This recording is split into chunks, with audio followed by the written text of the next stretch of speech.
नमस्कार, बहुत बहुत स्वागत है आपका। आप देख रहे हैं शाम के 5 बज गए सुदर्शन न्यूज में हूं आपके साथ विकास ब्रजेश सक्सेना। आज वक्फ बोर्ड पर लगातार जो है सियासत चल रही थी पिछले कई दिनों से, लेकिन आज सदन के पटल पर वक्फ बोर्ड संशोधन बिल जो है वो रखा गया है, पास हो रहा है, चर्चा चल रही है। 5 घंटे की लंबी चर्चा हो चुकी है। इस वक्त हमारी मौजूदगी जामा मस्जिद पर है और यहाँ की एक बार तस्वीरें मैं आपको दिखाना चाहूंगा। मेरे पीछे आप देखेंगे पुलिस ने यहाँ पर विशेष इंतजाम किए गए हैं, बैरिकेड्स लगाए गए हैं। पब्लिक को जो है यहाँ पर आने से थोड़ा रोका जा रहा है ताकि स्थितियां ना बिगड़े, स्थितियां कंट्रोल में रहें। दिल्ली को अलर्ट पर रखा गया है। अलग अलग क्षेत्रों में अगर हम देखें तो आज आप देख रहे हैं ये मुख्य मार्ग है, यहाँ से एंट्री होती है जामा मस्जिद के लिए। और पीछे अगर इस तरफ मैं दिखाने की कोशिश करूँ तो ये सीधे यहाँ सामने जामा मस्जिद आती है। तो आप देख रहे हैं कि यहाँ पर पुलिस की जो है चाक चौबंद व्यवस्थाएं की गई हैं ताकि किसी तरह से कोई माहौल जो है वो ना बिगड़े। और अब अगर ब्रेकिंग न्यूज की बात की जाए, बड़ी खबर आ रही है। 5 घंटे से लगातार सदन के पटल पर जो है चर्चा चल रही है वक्फ संशोधन बिल को लेकर। देखिए, ब्रेकिंग न्यूज हम आपको बता रहे हैं, पिछले 5 घंटे से चर्चा लगातार जारी है सदन में और पक्ष और विपक्ष के जो आरोप हैं, जो प्रश्न हैं, वो चर्चा इस वक्त चल रही है। आपको बताएं कि विपक्ष के नेता अपनी प्रतिक्रिया दे रहे हैं और पक्ष के नेता जो तमाम लोगों की जो लिस्ट बनाई गई है वो अपनी बात सदन के पटल पर रख रहे हैं। ऐसे में आज बड़ी खबर यही है कि आज पूरे दिन भर से सुदर्शन न्यूज भी एक मेगा कवरेज आपके लिए लेकर आया है। अलग अलग क्षेत्रों में हमारे रिपोर्टर्स आप तक एक एक अपडेट पहुंचा रहे हैं और जामा मस्जिद से सीधा हम दिखा रहे हैं कि हालात यहाँ के क्या हैं। आपने तस्वीरें देखी और ये ब्रेकिंग न्यूज आपको दिखा रहे हैं। साथ ही में आपको बताएंगे इस पूरे संशोधन बिल को लेकर अभी तक क्या कुछ प्रतिक्रिया आई हैं, बहुत जल्दी से वो भी आपको सुनवा देते हैं।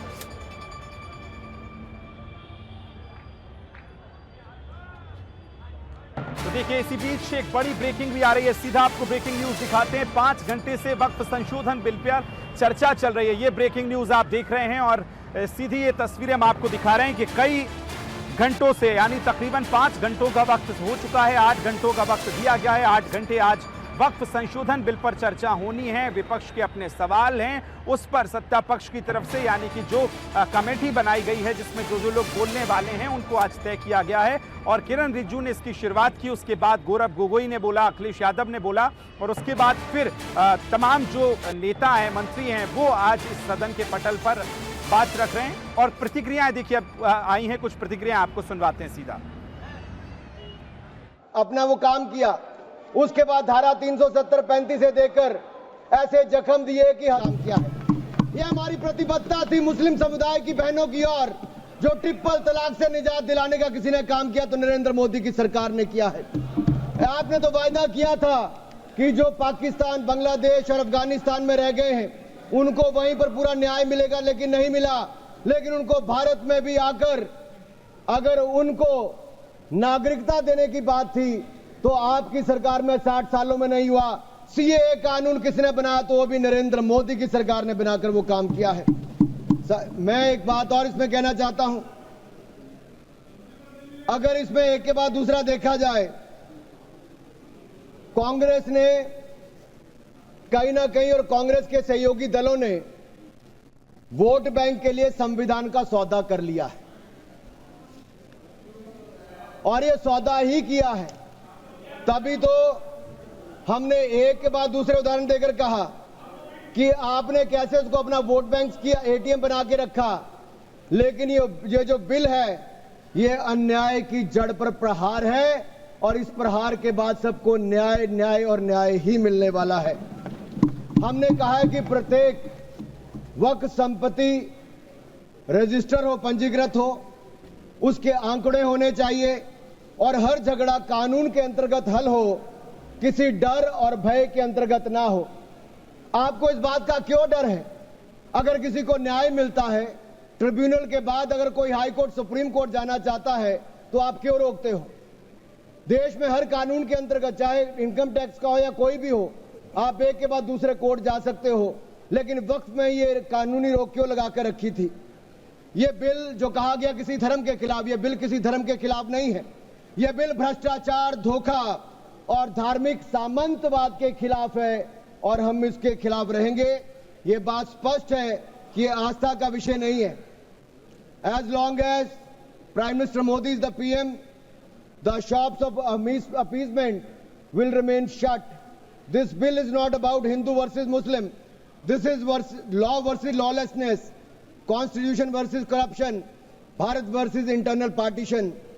और ये पार्टीशन एक बार हो गया, अब आपके कारनामों के कारण बार बार नहीं होने देंगे। सर, मैं एक अंतर्राष्ट्रीय स्तर पे क्या परिस्थितियां वो थोड़ा बताना चाहता हूं।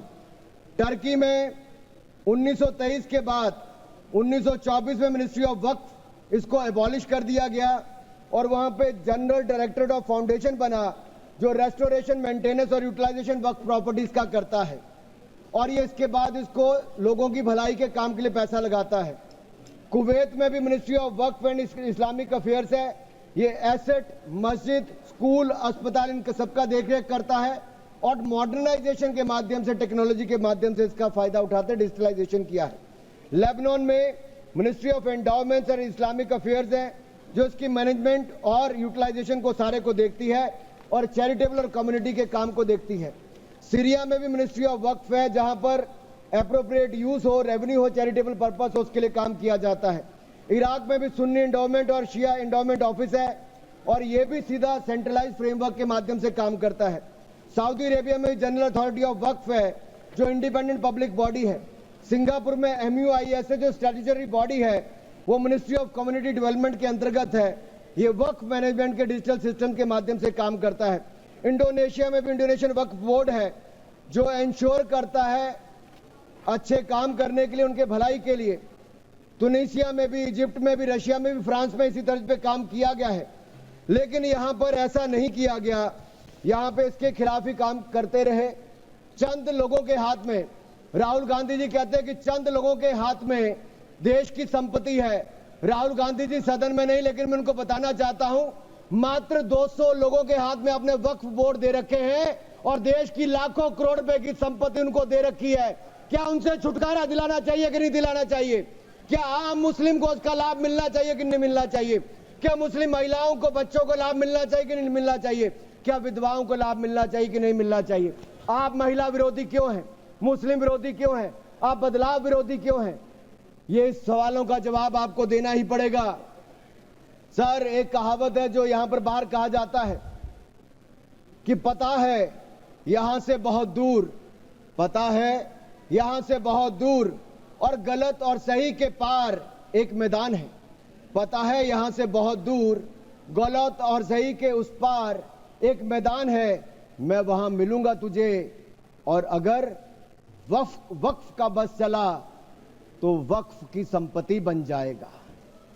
यानी कि जिस पे भी नजर रखोगे वक्फ की संपत्ति बन जाएगा और उसमें से आपको इंसाफ मिल नहीं पाएगा, क्योंकि ऐसी हालत कर दी है। सर, अगर आप देखेंगे वक्फ की सच्चाई क्या है, भारत में ऐसा कौन सा कानून है जिसने आपका घर, आपका मंदिर, यहां के आपके पूरे गांव छीन लिए? भारत में कौन सा ऐसा कानून है जिसने आपका घर, आपके मंदिर, आपके पूरे गांव छीन लिए? ये ऐसा कौन सा कानून है जिसके खिलाफ आप कोर्ट भी नहीं जा सकते?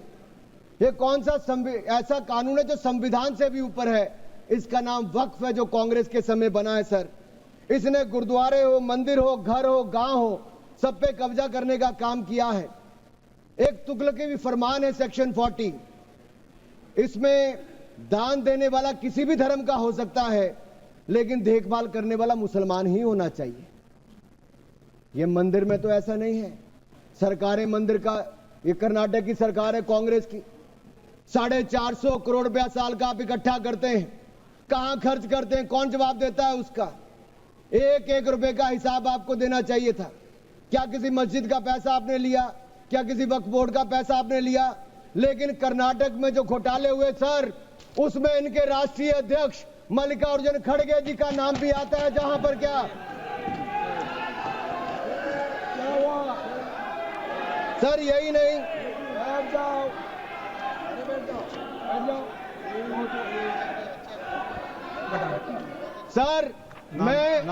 सर मैं इसको माननीय नहीं सर, मैं सबूत के रूप में सर मैं लाया हूं सब कुछ, मैं बोल दिया सर। ऐसा गिवन द डिसीजन निर्णय दे दिया बस। प्लीज सर, नाम नहीं लेता सर, मैं नाम वापस ले लेता हूं सर। बड़ी मुश्किल से परिवार के बाहर सर, इसमें सर मैं टेबल कर देता हूं सर, मैं टेबल कर देता हूं सर ये मैं टेबल कर देता हूं सर। ऑथेंटिकेट सर आपकी अनुमति हो तो मैं ऑथेंटिकेट करके टेबल कर देता हूं सर। रेणु जी नाम वापस ले लिया, एक मिनट, वापस ले लिया। ठीक है, एक मिनट, आप सब बैठिए, आप सभी लोग बैठिए, आप सब लोग बैठिए। माननीय Venugopal ji please please please. Sir we are कौन सा रूल में बोल रहा है आप? To sir 352. while a member is speaking to him of the sir हमने कैसे नहीं नो एक मिनट, आप लोग मत बोलिए। माननीय वेणुगोपाल जी, हमने नाम एक्सपांस भी डिलीट भी कर दिया और उन्होंने भी वापस ले लिया। उसके बाद और क्या है? उसके बाद क्या है?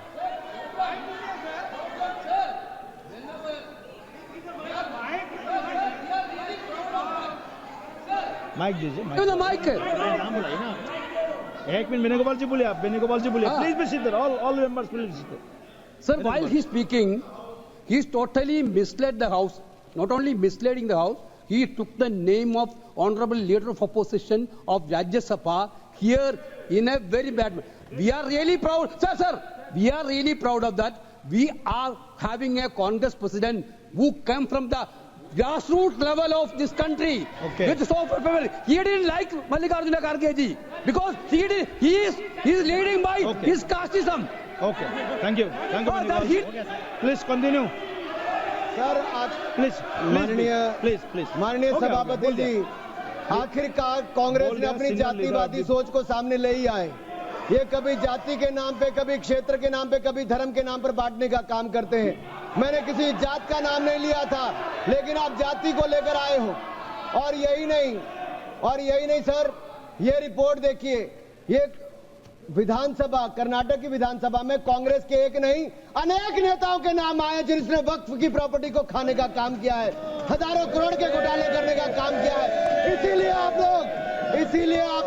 इसीलिए आप लोग पारदर्शिता नहीं चाहते, इसीलिए आप लोग ट्रांसपेरेंसी नहीं चाहते, इसीलिए आप लोग जवाबदेही नहीं चाहते। सर मैं इसको ऑथेंटिकेट करके रिपोर्ट को रखना चाहता हूं। सर यही नहीं, ये तुगलकी फरमान जो थे, मैं कर देता हूं सर। अगर किसी की संपत्ति जिसके ऊपर उन्होंने कब्जा कर लिया हो, सर इसको साबित करने से उनको वक्फ साबित नहीं करना सर। ये जिसकी प्रॉपर्टी है बेचारा, उसको धक्के खाने पड़ते एक से जगह दूसरी जगह के लिए। सर ये आम व्यक्ति के लिए एक अभिशाप है।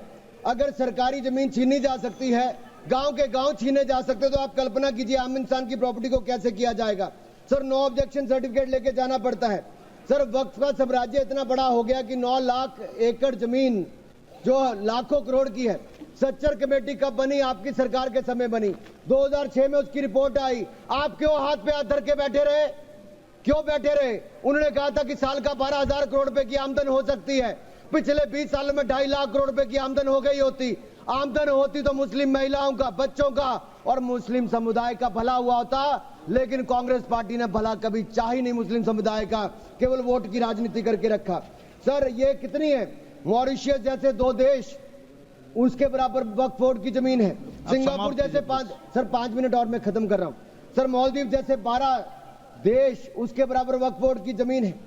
सर लालू प्रसाद यादव जी जो सदन के सदस्य नहीं लेकिन आपकी सरकार में मंत्री थे, तब उन्होंने कहा था पटना की डाक बंगले की जमीन भी वक्फ बोर्ड खा गया, सरकारी गैर सरकारी जमीनें वक्फ बोर्ड खा गया।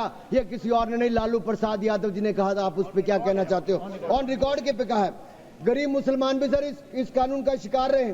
सर राजस्थान में रामगंज में वक्फ बोर्ड द्वारा मुसलमानों की जमीनें खाली करा दी, मुस्लिम महिला मर गई। उत्तर प्रदेश में लाल टोपी वालों की सरकार में, सर ये लाल टोपी के काले कारनामे उत्तर प्रदेश में देखे हैं। इनके उस समय के मंत्री ने सैकड़ों एकड़ जमीन खा गए वहां पे बैठ के आप लोग। सर यही नहीं, काले कारनामे इनके और भी हैं सर। मैं सर ये सारा आपकी इजाजत से, सर ये मुस्लिम विरोधी भी है, महिला विरोधी भी है, पसमंदा विरोधी भी है, अहमदिया विरोधी भी है, गोरिया विरोधी भी है। सर यही नहीं, प्लीज बैठिए सर यही नहीं, आपका बारी आएगा, आप ये गरीबों के उत्थान के लिए तब भी कुछ नहीं कर पाए सर। आप बैठिए सर ठीक रिकॉर्ड रखने का इन्होंने कुछ नहीं किया सर। हम क्या कहते हैं, शिया हो, अहमदिया हो, महिला हो, पिछड़े वर्ग के मुस्लिम समुदाय के लोग हो, उनको इसका सदस्य बनाइए। आप क्यों उसको इसका सदस्य नहीं बनाना चाहते? आप मुस्लिम समुदाय में भी जातिवाद करते हो, उनके भी पिछड़े मुसलमानों को नहीं रखना चाहते। सर यही नहीं, सर यही नहीं sir, Waqf is a state with in state. ये मुसलमानों का हक मारने का काम किया गया सर। यही नहीं सर, मैं आपको बताना चाहता हूं, जीरो अकाउंटेबिलिटी है वक्फ बोर्ड की, जीरो अकाउंटेबिलिटी। कैसा क्यों है सर?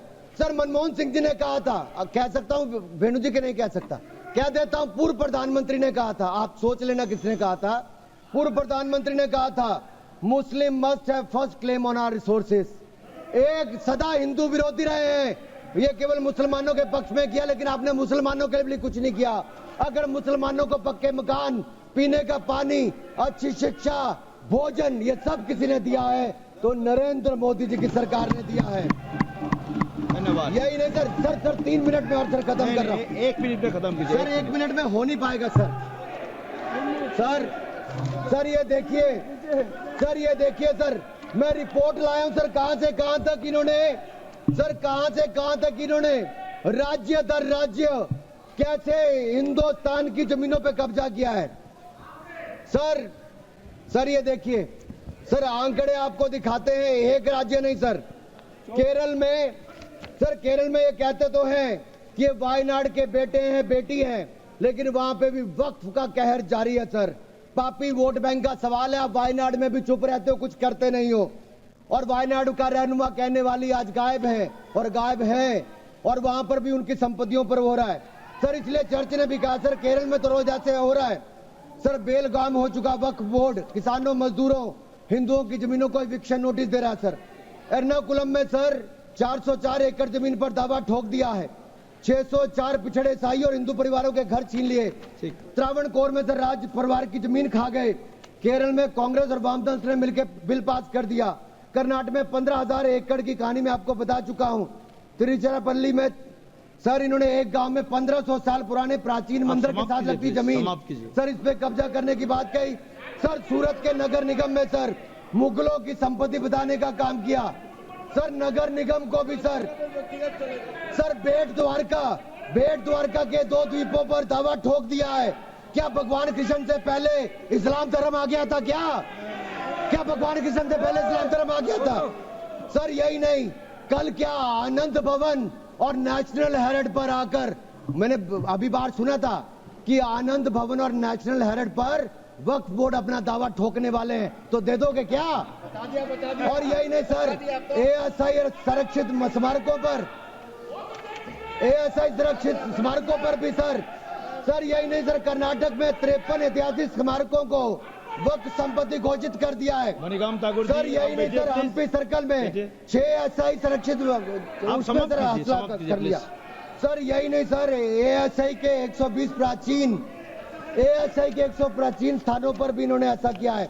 सर ये किसान कल्याण की तो राहुल जी बात करते हैं, लेकिन कर्नाटक में इनकी सरकार में 15,000 एकड़ जमीन किसानों की छीनने का काम आपकी सरकार ने आपके वक्त में नहीं किया है।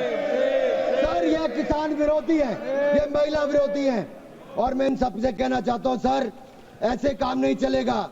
ये कहते हैं कि पुराने कानून के तहत न्याय मिल जाएगा, सर न्याय नहीं मिलता। सर 1 मिनट में सर आप देखिए, वक्फ की आय जो 12,000 करोड़ रुपया साल होनी चाहिए थी, आज 1 करोड़ 30 लाख रुपया रह गई है। कौन खा रहा है पैसा वक्फ बोर्ड का?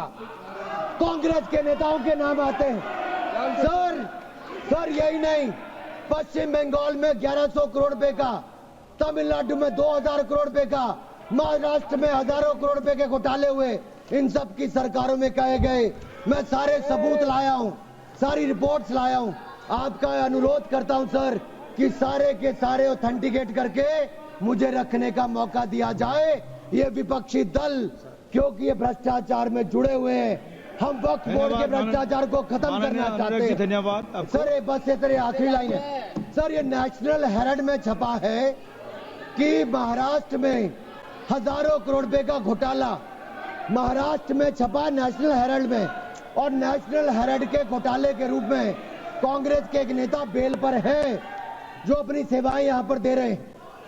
उसी नेशनल हेराल्ड में लिखा गया है ये कांग्रेस तंत्र का वो बंदर है जहां रोटी के बंटवारे के नाम पर ये सारी रोटियां खा जाते हैं। सर ये मंत्रियों की जमीन संपत्ति के नाम ये विशेष कानून इसके लिए क्यों नहीं है सर? ये वक्फ के लिए क्यों है सर? इनका विचार साफ नजर आता है सर। ये मंदिरों का सोना पिघलाकर ये तब तो ले जाते हैं, लेकिन भ्रष्टाचार के नाम पर जमीन पर कब्जा करने के लिए वक्फ बोर्ड बना देते हैं। सर हमारी सरकार वक्फ को पारदर्शी और जवाबदेह करना चाहती है। हमारे पास काफी वक्ताओं का लिस्ट है, सबको बोलने का मौका देना है। लास्ट 30 सेकंड में लास्ट 30 सेकंड सर। सर आपने कहा था कि कोई बीच में टोका टोकी नहीं करेगा, लेकिन इन्होंने तो एक ऐसा जमींदार खड़ा कर दिया है जो एक नहीं अनेक ऐसी हजारों करोड़ रुपए की संपत्तियां खा गए। और कर्नाटक के कुछ नेताओं के, कांग्रेस के नेताओं के नाम है सर, ले सकता हूं, जिनका रिपोर्ट में नाम आया सर, विधानसभा में रिपोर्ट आई है सर। सिटिंग विधायक है, पूर्व विधायक, पूर्व मंत्री, राज्यसभा के प्रतिपक्ष के नेता हैं। ये वक्फ की प्रॉपर्टियों पे कब्जा करने वाले, पैसा खाने वाले हैं। और यहां तक कि एक 5 स्टार होटल का भी सुलह कराने के लिए इन्होंने कही। सर मैं इतना ही कहना चाहता हूं, ये बिल मुस्लिमों के जीवन में एक बड़ा बदलाव लाएगा। हर वर्ष हजारों करोड़ कमाने का प्रावधान करके दिखाएगा। अच्छी शिक्षा, अच्छी सुविधाएं, अच्छे मकान, अच्छा इलाज और अच्छा भविष्य देने का काम ये नरेंद्र मोदी की सरकार में वक्फ बोर्ड का संशोधन बिल उम्मीद के माध्यम से एक नई उम्मीद बांध कर दिखाएगा, नई उम्मीद बांध कर दिखाएगा। बहुत बहुत धन्यवाद। माननीय सदस्य श्री अरुण भारती जी। अरुण भारती जी।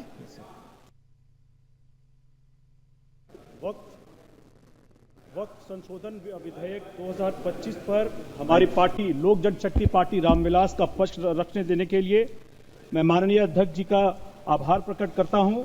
अध्यक्ष जी, जब यह विधेयक अगस्त 2024 में आया था तो उस वक्त सबसे पहले हमारे राष्ट्रीय अध्यक्ष चिराग पासवान जी ने ही मंत्रिमंडल में रहते हुए ये कहा था कि इस पर व्यापक चर्चा होनी चाहिए और इसीलिए इस बिल को किसी समिति को भेजा जाए ताकि इस पे सभी प्रभावित पक्षों के राय को, विचार को जाना जाए।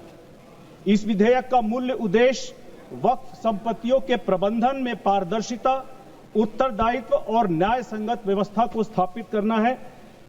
और आपने देखा होगा अध्यक्ष महोदय कि वक्फ करने की जो 3 कंडीशंस हैं उसमें रिलीजियस और पायस, परमानेंट डेडिकेशन और लेजिटिमेट ओनरशिप होना जरूरी है। लेकिन जब वक्फ पे विपक्ष की तरफ से विरोध किया जाता है तो सिर्फ धार्मिक पक्ष को लेकर के ही विरोध किया जाता है।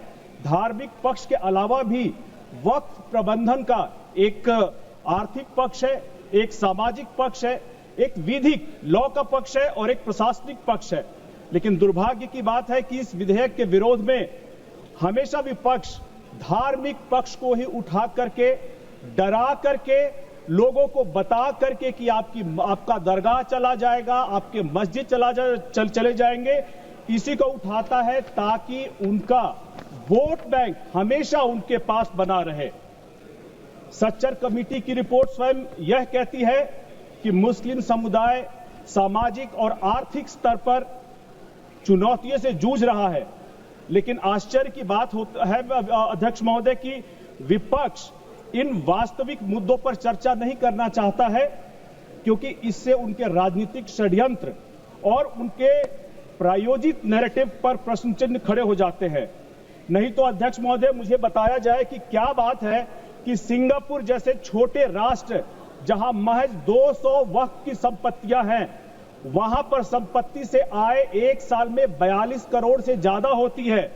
लेकिन यहां सच्चर कमेटी के हिसाब से जहां 5 लाख की वक्फ की संपत्तियां हैं, जहां 6 लाख एकड़ से ज्यादा जमीन है, 1 करोड़ 20 लाख एकड़ से ज्यादा संपत्ति होने के बावजूद आय सिर्फ 163 करोड़ होती है।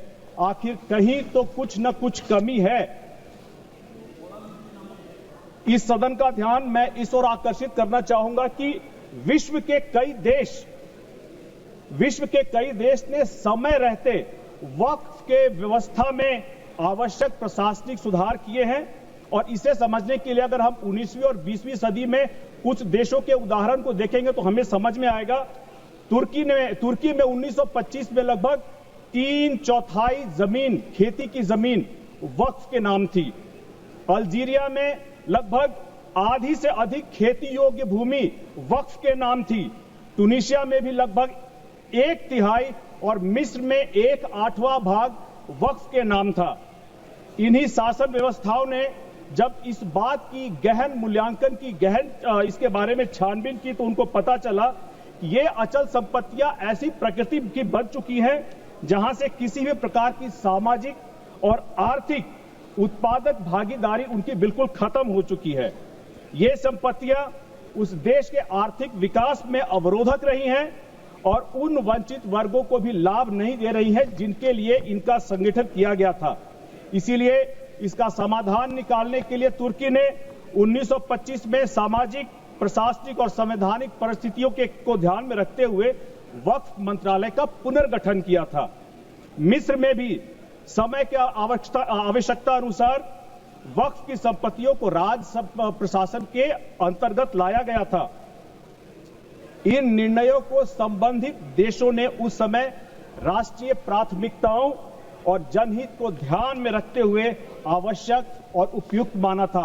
अध्यक्ष महोदय, यही सवाल आज हमें भी जानना है, हमें पूछना है, क्या भारत जैसे उदयमान होते हुए राष्ट्र को ऐसी समस्याओं के बारे में नीतिगत रूप से चर्चा नहीं करनी चाहिए और चर्चा करके उन समस्याओं के बारे में कैसे हम इसे आगे लेकर के चले, इसके बारे में हमें चर्चा करनी चाहिए।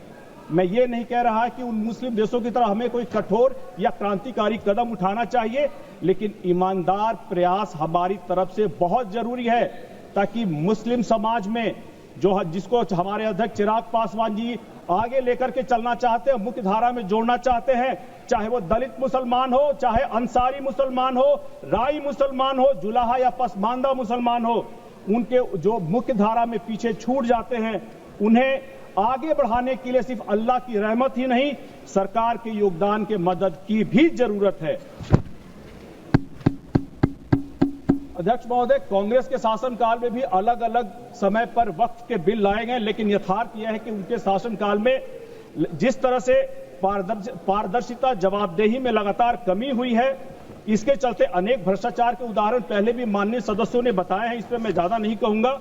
लेकिन जब ये मैं जरूर कहना चाहूंगा कि जब कांग्रेस पार्टी सत्ता में होती है तो प्रशासनिक सुधारों को व्यवहारिक तरीके से लागू करने का प्रयास करती है, लेकिन जब विपक्ष में होती है तो वही पार्टी संवेदनशील मुद्दों को, जन भावना को उभारने का और राजनीतिक लाभ लेने की कोशिश करती है।